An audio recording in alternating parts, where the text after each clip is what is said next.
मुंढव्यातल्या जमीन घोटाळ्यासंदर्भातली मुंढव्यातल्या जमिनीसंबंधी मोठा गैरव्यवहार उघड झालाय।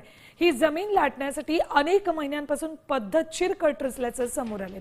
तहसीलदार सूर्यकांत येवले यांनी जूनमध्ये ही जागा महार वतनदारांची असून त्यांना परत देण्यात येते असं पत्र बॉटॅनिकल सर्व्हे ऑफ इंडिया संस्थेला पाठवून जागा रिकामी करण्याचे आदेश दिले।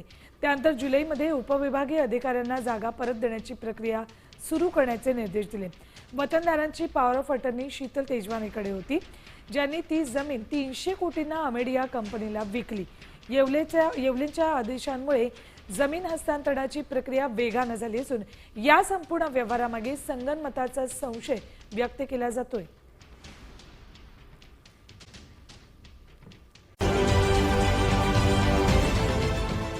देश विदेशातील प्रत्येक घडामोडींचे लाईव्ह अपडेट मिळवण्यासाठी आता साम टीव्हीच्या सर्व सोशल मीडिया प्लॅटफॉर्मला लाईक, फॉलो आणि सबस्क्राईब करा। तसंच सर्व नोटिफिकेशनसाठी बेल आयकॉन प्रेस करायला विसरू नका।